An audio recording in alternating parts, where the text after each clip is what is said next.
अगर आप इमरजेंसी में काम कर रहे हैं तो make sure you don't make this mistake. आज मैं आपको जो है वो ईसीजी की इंपॉर्टेंस के बारे में बताऊंगा कि उन पेशेंट्स में जो नॉज या डिजीनेस के साथ आपके पास आते हैं उनमें लाजमी है कि आप ईसीजी जो है वो करें। तो इसकी एग्जांपल इस तरह मैं आपको बताता हूँ कि मेरे पास जो है वो एक 70 year old female patient I with complaints of dizziness and nausea vomiting, और उनकी हिस्ट्री में जो है वो सिर्फ हाइपरटेंशन एंड डायबिटीज़ थे। तो इन पेशेंट को जो है ऑलरेडी तो हॉस्पिटल्स ने जो है वो डिस्चार्ज कर दिया ये बोल के कि आपको जो है वो पेरिफेरिक वर्टिगो है और आप जो है वो न्यूरोलॉजिस्ट या ईएनटी स्पेशलिस्ट जो है उनके पास जो है वो जाएं। लेकिन यहाँ पे जो इम्पोर्टेंट चीज़ है वो ये कि आप ईसीजी करना ना भूलें।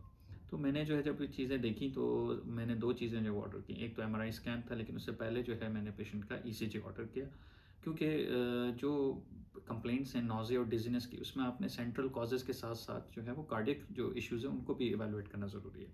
क्योंकि rhythm abnormalities, ischaemic changes in the heart rhythm, ये सारे फैक्टर्स जो हैं वो रीजंस हो सकते हैं पेशेंट के नॉज़िया और डिजीनेस के लिए।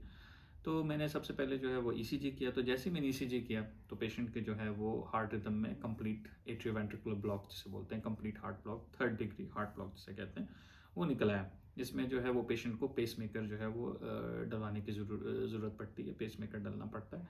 तो make sure as a doctor आप जो है वो ये मिस्टेक ना करें, और वो पेशेंट्स जो इन कंप्लेंट्स के साथ आते हैं उनमें ईसीजी लाजमी करें, क्योंकि एक सिंपल सी मिस्टेक जो है वो पेशेंट की लाइफ को ख़तरे में डाल सकती है।